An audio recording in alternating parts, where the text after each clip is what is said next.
Depuis toujours, ton esprit voit défiler un flot ininterrompu de pensées. Une idée, un souvenir, un jugement, une anticipation. Parfois en lien avec ce que tu vis, parfois sans aucun rapport. Et comme tout le monde, tu as grandi avec l'idée que ces pensées t'appartenaient, qu'elles venaient de toi et qu'elles te définissaient. Pourtant, il existe une vérité encore peu connue qui vient renverser cette certitude. Une vérité qui change non seulement la façon dont tu te perçois, mais aussi la manière dont tu interagis avec la réalité elle-même. Avant d'aller plus loin, prends une seconde et observe ton esprit. Ne lutte pas. N'essaie pas de l'arrêter. N'essaie pas de le contrôler. Observe simplement. Une pensée apparaît, puis disparaît, suivie d'une autre. Mais à chaque fois, une constatation s'impose. Les pensées surgissent toutes seules. Tu n'as pas décidé consciemment de la pensée que tu viens d'avoir. Elle s'est imposée à toi. Et si tu ne choisis pas tes pensées, pourquoi leur accordes-tu autant d'autorité sur toi? Pourquoi les laisses-tu décider ce que tu vaux, ce que tu peux faire, ce que tu ressens? Mais voici la question qui t'offre le pouvoir de changer ton paradigme. Si tu n'es pas l'auteur de tes pensées, d'où viennent-elles en réalité? La plupart des gens passent leur vie sans jamais se poser cette question. Ils s'identifient automatiquement à leurs pensées et se laissent définir par elles. Et en leur obéissant inconsciemment, ils les laissent diriger leur vie. Mais les neurosciences ont réussi à mesurer et à démontrer ce que les sagesses anciennes nous répètent depuis des millénaires. Au moment où tu prends conscience d'une pensée, ton cerveau a déjà traité cette information depuis 300 à 500 millisecondes. La pensée était déjà construite. Elle est passée par des mécanismes inconscients auxquels tu n'as aucun accès direct. Et c'est seulement après tout ce processus qu'elle est livrée à ta conscience. Ainsi, la phrase « Tu n'es pas tes pensées, tu es la conscience qui les reçoit » n'est plus une métaphore, c'est une donnée scientifique. Dans les années 80, les expériences du prix Nobel Benjamin Libet ont prouvé que la conscience d'une décision se produit après que le cerveau a déjà initié l'action. Ce que tu prends pour des choix délibérés, des pensées, des décisions éclairées, sont en réalité des raisonnements créés de toutes pièces pour rationaliser, après coup, des processus complexes et subtils qui se sont produits en dehors de ton champ de conscience. Ce que tu appelles « moi » ou « je » n'est ni un créateur, ni un émetteur de pensée, c'est un récepteur. Lorsque tu crois que les pensées t'appartiennent, tu leur donnes un pouvoir immense, celui de définir ton identité. Si une pensée effrayante apparaît, tu deviens effrayé. Si une pensée de colère émerge, tu deviens en colère. Si une pensée limitante fait surface, tu crois qu'elle définit tes limitations. Mais au moment où tu reconnais que les pensées ne sont pas les tiennes, qu'elles sont simplement des phénomènes qui surgissent dans la conscience comme des nuages qui traversent le ciel, tout change. Tu cesses d'être contrôlé par la pensée et tu commences à l'observer. Et la réalité qui a réagi à ton identification inconsciente au schéma de pensée commence à réagir à quelque chose de plus profond, quelque chose de plus authentique, quelque chose qui a toujours été là sous le bruit. Maintenant, je te propose d'aller au-delà de la simple théorie et de faire l'expérience directe de ce que je décris. Pendant les 60 prochaines secondes, essaye de ne pas penser. Mets cette vidéo sur pause et pendant 1 minute, tente d'avoir 0 pensée. Juste de la conscience pure. Essaie-le maintenant avant de continuer. Que s'est-il passé? Il y a de grandes chances que les pensées aient continué d'apparaître malgré ton intention de ne pas en avoir. Tu as peut-être eu un court espace de calme, puis une pensée sur ton repas de ce soir, un souvenir d'hier ou un jugement sur cet exercice lui-même. Les pensées sont apparues sans être invitées, non désirées et complètement hors de ton contrôle conscient. Encore une fois, si tu ne peux pas contrôler si les pensées apparaissent, alors tu n'es pas la source des pensées. Tu es la conscience qui les capte. Cette distinction peut paraître minime, mais elle fait toute la différence. Une fois que tu reconnais que tu n'es pas le penseur, tu peux arrêter de te disputer avec tes pensées. Tu as peut-être par moments une relation conflictuelle avec tes pensées. Des moments où tu les suis aveuglément, où tu les rejettes, où tu te sens coupable de les avoir eues. C'est épuisant parce que tu considères ces pensées comme des déclarations factuelles et définitives sur la réalité. Première pratique de reprogrammation. Catégoriser les pensées. Pendant les 7 prochains jours, pratique ceci chaque matin pendant 5 minutes. Assieds-toi confortablement et observe simplement tes pensées. Chaque fois qu'une pensée apparaît, range-la mentalement dans une catégorie. Sans jugement, mais en étant simplement objectif. Pensée de planification, pensée de souvenir, pensée d'inquiétude, pensée d'imagination, pensée de jugement. Ne te laisse pas embarquer par le contenu des pensées. Attribue-leur juste une catégorie et laisse-les passer. Ce que tu remarqueras au 3e ou 4e jour, c'est qu'un espace se crée entre toi et les pensées. Tu n'es pas les pensées. Tu es la conscience qui peut observer les pensées surgir et se dissoudre. Cette pratique entraîne ce que les neuroscientifiques appellent la métacognition, la capacité de penser à sa propre pensée, d'observer tes processus mentaux à partir d'une position où tu ne t'assimiles pas à eux. Lorsque tu développes ta métacognition, la réalité commence à te répondre différemment, parce que tu ne diffuses plus la fréquence chaotique alimentée par l'identification inconsciente à la pensée. La source des pensées récurrentes. Maintenant que tu comprends que les pensées ne t'appartiennent pas, allons plus profondément dans leur origine réelle. Car une fois que tu traces les pensées jusqu'à leur source, tu gagnes la capacité de changer les types de pensées qui surgissent dans ta conscience, ce qui change la réalité que tu expérimentes. Chaque expérience que tu as vécue est engrammée dans ton système nerveux et encodée dans des réseaux neuronaux qui se déclenchent automatiquement lorsque des circonstances similaires surviennent. Ces programmes modifient ta fréquence. Ton cerveau traduit alors cette fréquence en pensées qui ont du sens pour toi. Elles semblent concerner ta situation actuelle, mais elles rejouent en réalité d'anciennes interprétations, d'anciennes peurs, d'anciennes croyances issues d'expériences passées. C'est pourquoi tu as constamment les mêmes pensées. Ce ne sont pas des réponses nouvelles à de nouvelles circonstances. Ce sont des schémas automatisés fonctionnant en boucle, et tu t'es identifié à ces boucles comme si elles étaient tes réponses originales et authentiques à la vie. Par exemple, imagine que tu es sur le point d'avoir une conversation difficile avec quelqu'un. Avant même que la conversation n'ait lieu, des pensées commencent à apparaître dans ta conscience. Ça va être inconfortable. Ils vont se mettre sur la défensive. Je devrais préparer ce que je vais dire. Et s'ils rejettent ma demande? Ces pensées te donnent l'impression que c'est toi qui te prépares pour la conversation. Mais voici ce qui se passe réellement. L'idée de cette conversation future entre en résonance avec une situation similaire passée et vient réveiller la mémoire cellulaire d'une émotion qui s'était figée dans ton système nerveux à l'époque. Cette résonance modifie ta fréquence et ton cerveau traduit cette fréquence par des pensées d'anxiété. Les pensées ne sont pas des vérités sur ce qui se passe ou pourrait se passer. Ce sont des informations sur la fréquence vibratoire qui est la tienne à un instant T. Et parce que tu t'identifies à ces pensées, tu alimentes cette fréquence au lieu de simplement en prendre connaissance pour l'ajuster. Tu entres dans la conversation en portant déjà la fréquence des conversations difficiles passées. Ton système nerveux est activé avant que quoi que ce soit ne se soit produit. Ton langage corporel diffuse de la défensive ou de l'anxiété, et l'autre personne capte inconsciemment cette fréquence et répond en conséquence, ce qui confirme alors les pensées qui ont précédé la conversation. Tu as créé une prophétie auto-réalisatrice en fusionnant avec tes pensées. Deuxième pratique de reprogrammation, tracer l'origine des pensées. Voici comment briser ce schéma. Pendant les 14 prochains jours, chaque fois que tu remarques un schéma de pensée répétitif, surtout un qui crée une charge émotionnelle, fais cette pratique. Arrête-toi et demande « Quand est-ce que j'ai eu exactement cette pensée ou exactement ce ressenti pour la première fois ?» Ne force pas la réponse. Maintiens simplement la question dans ta conscience et laisse le temps à ta mémoire de répondre.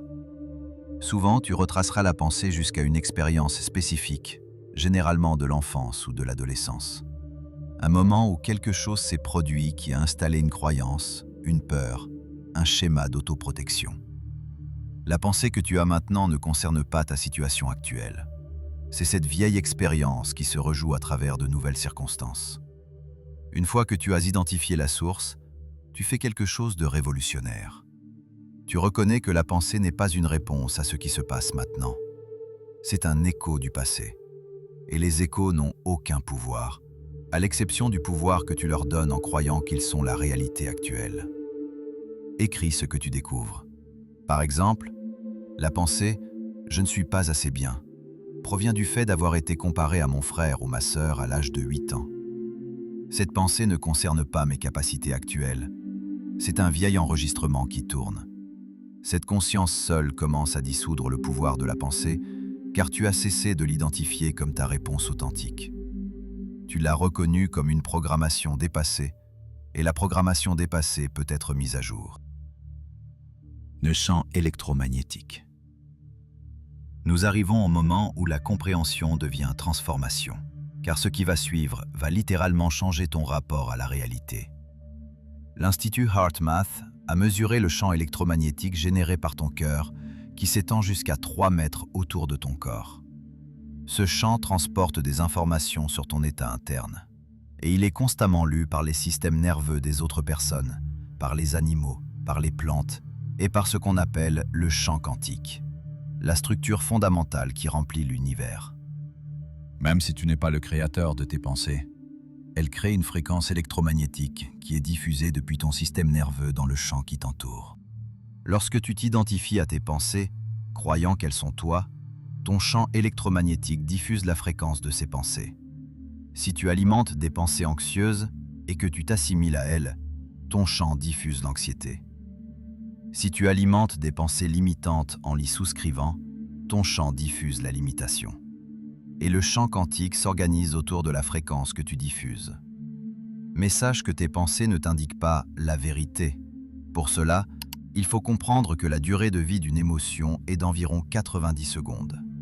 Lorsqu'elle dure plus longtemps en l'absence du stimulus déclencheur, c'est qu'elle est alimentée par des pensées. L'émotion, de nature brève, devient alors un état plus durable, qui s'auto-alimente.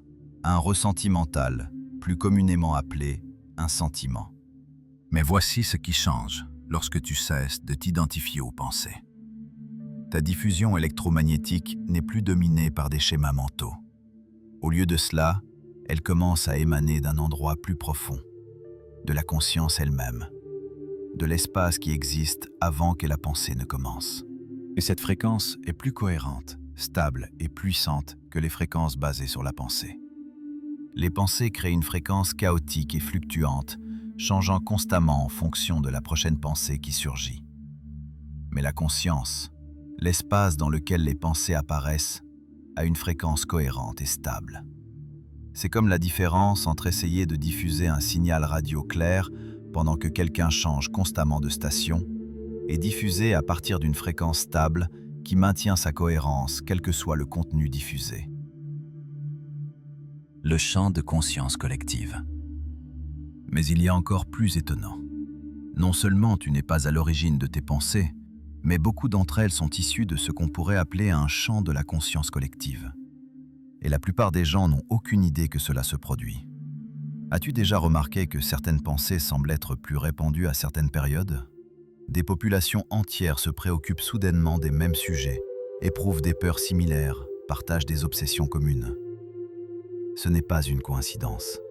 C'est la preuve de champs de pensée collectifs que les individus captent et confondent avec leurs propres pensées. Des chercheurs étudiant la conscience collective ont trouvé des corrélations mesurables entre les événements mondiaux et les sorties de générateurs de nombres aléatoires à travers la planète.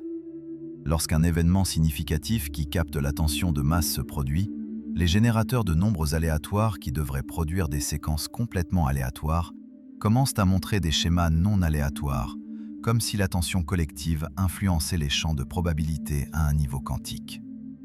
Cela suggère que chaque conscience individuelle est comme un récepteur se syntonisant sur un champ de conscience plus large qui contient des schémas de pensée, des systèmes de croyances et des fréquences émotionnelles partagées par des populations. Tu peux le vérifier dans ta propre expérience. Fais attention à tes pensées au cours des prochains jours. Remarque combien d'entre elles concernent des choses que tu n'expérimentes pas directement.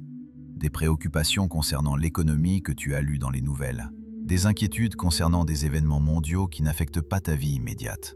Des opinions sur des personnes que tu n'as jamais rencontrées. Ces pensées n'ont pas été générées par ton expérience directe. Elles sont entrées dans ta conscience à partir du champ de pensée collectif et tu les as adoptées comme si elles étaient tes pensées originales. Ceci est à la fois troublant et libérateur.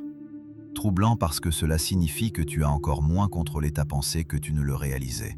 Libérateur parce qu'une fois que tu reconnais que tu accèdes à des champs de pensée collectifs, tu peux choisir les champs sur lesquels te syntoniser et ceux que tu dois ignorer. Troisième pratique de reprogrammation. Les origines de la pensée. Pendant les 21 prochains jours, pratique cette enquête chaque soir. Prends 10 minutes pour passer en revue ta journée et classer tes pensées en 3 types. Type 1. Pensées d'expérience directe.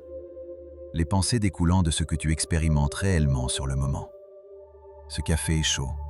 Je me sens fatigué. Ce coucher de soleil est magnifique. Ce sont des réponses à des stimuli sensoriels directs. Type 2. Pensées d'histoire personnelle. Les pensées découlant de tes expériences et souvenirs individuels passés. Ce sont les schémas dont nous avons discuté plus tôt. Les relectures d'anciennes programmations spécifiques à ta vie. Type 3. Pensées du champ collectif. Les pensées sur des choses que tu n'expérimentes pas directement, mais que tu as absorbées des médias, des conversations, des récits culturels, des préoccupations concernant des événements se déroulant dans des endroits éloignés, des opinions sur des situations que tu n'as jamais rencontrées, des croyances sur la façon dont la vie fonctionne que tu as adoptées des autres. Écris des exemples de chaque catégorie. Ce que tu découvriras, c'est que les pensées de type 3, les pensées du champ collectif, représentent probablement 60 à 70% de ta pensée quotidienne. Tu as passé la majeure partie de ton énergie mentale à traiter des pensées qui n'ont rien à voir avec ta vie réelle, ton expérience directe ou tes réponses authentiques à la réalité. Une fois que tu vois cela clairement, tu peux faire un choix révolutionnaire. Tu peux cesser de t'engager entièrement avec les pensées de type 3. Lorsqu'une pensée surgit sur quelque chose que tu n'expérimentes pas directement, quelque chose que tu as absorbé du champ collectif, tu la laisses simplement passer sans t'y engager. Tu ne la supprimes pas, tu ne la combats pas, tu n'y investis tout simplement pas ton attention. Cette pratique seule peut réduire ton bruit mental de plus de moitié, ce qui signifie que ta fréquence électromagnétique devient considérablement plus élevée. Tu n'amplifies plus les peurs collectives, les limitations collectives, les schémas collectifs. Tu diffuses à partir de ton expérience directe et de ta conscience elle-même. Reconstruire son identité. Tout ce que j'ai partagé jusqu'à présent mène à ce point crucial. Si les pensées ne sont pas toi, et que les pensées ont été la principale chose à laquelle tu t'es identifié, alors qui es-tu? Cette question n'est pas une abstraction philosophique, c'est la question la plus pratique que tu puisses poser, car ton identité détermine ta fréquence, et ta fréquence détermine ton expérience. La plupart des gens construisent leur identité à partir de pensées. Je suis quelqu'un qui lutte contre l'anxiété est juste une pensée à laquelle tu as cru et t'es identifié si constamment qu'elle est devenue ton sens de soi. Je ne suis pas doué avec l'argent est une pensée qui est devenue une identité. Je n'ai pas de chance dans les relations est une structure d'identité basée sur la pensée.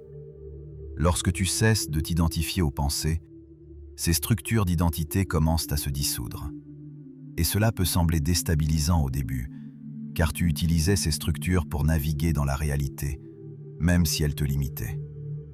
Mais ce qui émerge dans l'espace où l'identité basée sur la pensée se trouvait est quelque chose de beaucoup plus authentique, de beaucoup plus puissant, de beaucoup plus aligné avec la façon dont la conscience fonctionne réellement. Tu découvres que ta véritable identité n'est aucune pensée sur qui tu es. Ta véritable identité est la conscience elle-même. La conscience qui peut observer n'importe quelle pensée, n'importe quelle émotion, n'importe quelle expérience sans en être définie. Et cette identité basée sur la conscience diffuse une fréquence complètement différente de l'identité basée sur la pensée. L'identité basée sur la pensée est toujours en quête, toujours en train de comparer, toujours en train d'essayer de se maintenir ou de s'améliorer à travers l'expérience. Elle a besoin d'une validation constante de la réalité pour prouver qu'elle existe, pour confirmer qu'elle est valable, pour démontrer qu'elle est digne. Cela crée une fréquence désespérée et dans le besoin qui repousse les choses mêmes que tu essaies d'attirer. Mais l'identité basée sur la conscience n'a besoin de rien de la réalité parce qu'elle est déjà complète. Elle n'essaie pas de devenir quoi que ce soit car elle se reconnaît comme l'espace immuable dans lequel tout devenir se produit. Cela crée une fréquence de suffisance, d'intégralité, de bien-être inhérent qui magnétise des expériences alignées parce qu'elle ne diffuse plus le manque ou le désespoir. Intégrer la nouvelle identité. Tout ce que nous avons exploré mène à cette intégration. La réalité ne répond pas à tes pensées. Et la réalité ne répond pas au fait que tu arrêtes tes pensées. La réalité répond à la qualité de conscience à partir de laquelle tu observes. Et cette qualité change radicalement lorsque tu cesses de t'identifier aux pensées comme étant toi. Il n'est pas nécessaire de méditer pendant des décennies dans des grottes. Certaines personnes connaissent des changements profonds après seulement quelques semaines de pratique. Il ne s'agit pas du nombre d'heures que tu médites. Le véritable indicateur est de savoir si tu es réellement passé de l'identification à la pensée, à la reconnaissance de la conscience dans ton expérience vécue. Tu peux t'asseoir en méditation pendant des heures et continuer à t'identifier aux pensées dans ta vie quotidienne. Tu t'identifies juste à des pensées plus calmes, à des pensées spirituelles. Mais si tu vis des moments du quotidien à partir de la conscience, même pour 5 minutes à la fois, tu diffuses une fréquence complètement différente à laquelle la réalité répond immédiatement. Laisse-moi partager à quoi cela ressemble en termes pratiques dans différents domaines de la vie, afin que tu puisses reconnaître le changement qui se produit dans ta propre expérience. Dans les relations, l'identification à la pensée crée des relations où tu gères constamment la perception que l'autre personne a de toi, où le conflit menace ton identité, où tu as besoin de la relation pour valider ta valeur. L'identité de conscience crée des relations où tu peux être véritablement présent sans avoir besoin de quoi que ce soit, où le conflit n'est que sensation et schéma de pensée qui passent sans te définir, où la connexion se produit naturellement sans effort. Dans le travail et la créativité. L'identification à la pensée donne l'impression que le travail est une preuve de ta valeur, fait que les blocages créatifs ressemblent à un échec personnel. Rend le succès nécessaire pour valider ta valeur. L'identité de conscience permet au travail de circuler à travers toi sans te définir. Permet au blocage créatif d'être observé sans résistance. Permet au succès ou à l'échec d'être des expériences plutôt que des déclarations d'identité. Dans la santé, l'identification à la pensée crée un stress chronique parce que chaque sensation est interprétée comme signifiant quelque chose à ton sujet. Chaque symptôme devient une menace pour ton identité. L'identité de conscience permet à ton système nerveux de se détendre, car les sensations peuvent être présentes sans signifier quoi que ce soit sur qui tu es, permettant à l'intelligence naturelle de ton corps de se réguler plus efficacement. Dans les finances, l'identification à la pensée crée de l'anxiété financière, parce que l'argent devient la preuve de ta valeur ou de son absence. Chaque transaction porte le poids de l'identité. L'identité de conscience permet à l'argent de circuler plus naturellement, car il ne porte plus le fardeau de prouver ta valeur. Ce n'est que de l'énergie circulant à travers ton expérience. Le schéma est cohérent dans tous les domaines. Lorsque tu es identifié aux pensées, la réalité doit constamment confirmer ou nier ton identité basée sur la pensée, ce qui crée résistance, lutte et limitation. Lorsque tu es identifié à la conscience, la réalité peut s'organiser autour de la fréquence cohérente de cette conscience sans être filtrée par des schémas de pensée limitants. Dernière pratique de reprogrammation, l'intégration quotidienne. Cette dernière pratique intègre tout ce que nous avons couvert dans un rythme quotidien qui maintient le changement d'identité de conscience que tu as développé. Pratique ceci chaque matin pendant 20 minutes minimum. Minutes 1 à 5. Reconnaissance de la conscience. Assieds-toi confortablement et reconnais que tu es conscient. Ne pense pas à la conscience, mais remarque directement la présence consciente qui est en train de lire ces mots en ce moment. Repose-toi en tant que cette conscience. Minutes 6 à 10. Observation des pensées. Permets aux pensées de surgir, ne les arrête pas, ne les contrôle pas. Entraîne-toi à les observer à partir de la conscience sans t'y identifier. Étiquette-les si cela t'aide. Pensée de planification, pensée d'inquiétude, pensée de souvenir. Remarque l'espace entre les pensées. Minutes 11 à 15. Observation des sensations. Porte attention aux sensations physiques dans ton corps.